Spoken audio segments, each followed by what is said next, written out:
आता यामध्ये ना तुम्ही भाजलेल्या जिऱ्याची पूड सुद्धा घालू शकता, नाहीतर मग आहे ना माझ्याकडे बघा हे अख्खं जिरे ते घालते.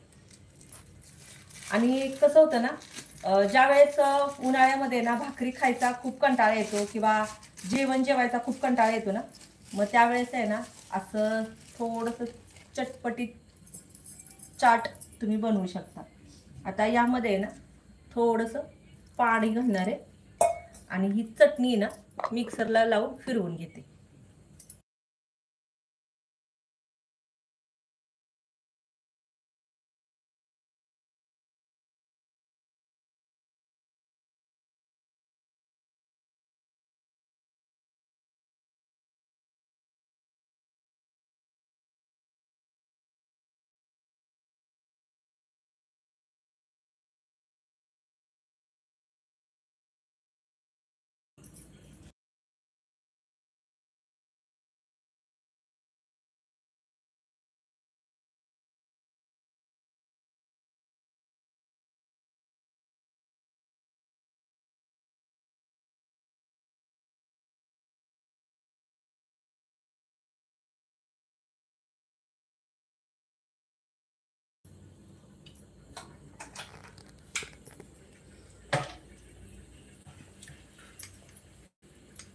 तर माझा किचन आहे का नाही तो खाली आहे, तर मिक्सर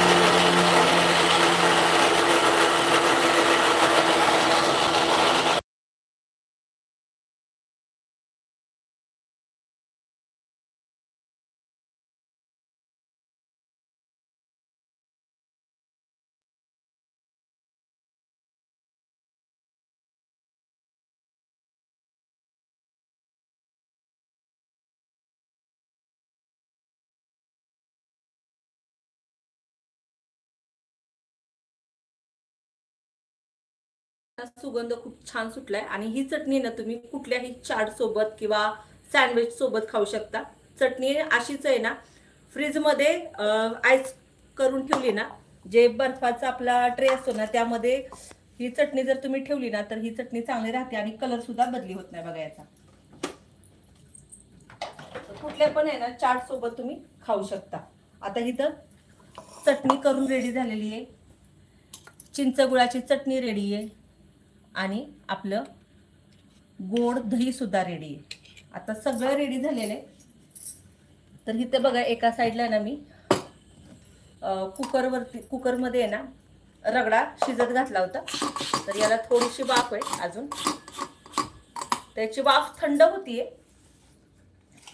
तोपर्यंत आहे ना तुम्ही मला सांगा की हा व्हिडिओ तुम्ही माझा कुठून बघता आणि खरंच मला नाही जण आहे ना कमेंट्स करून सांगतात की तुमचा व्हिडिओ आम्ही इथून बघतोय किंवा तिथून बघतोय. मनाला खूप छान वाटतं. आणि खरं तर आहे ना या क्षेत्रामध्ये मी कधी येईल असा विचार सुद्धा केला नव्हता.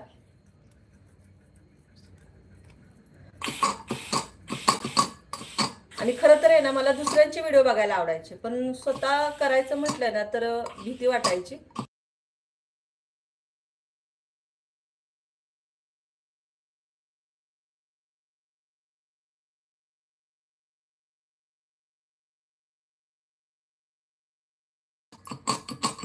तर बघा यातली वाफ सगळी गेलेली आहे. आता खोलते.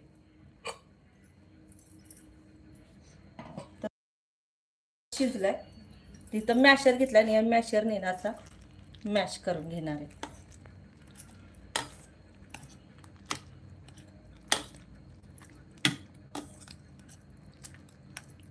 तर तुम्ही आहे ना रगडा थोडासा सैल सुद्धा ठेवू शकता किंवा आहे ना थोडासा घट्टसर सुद्धा ठेवू शकता, असं काही नाही.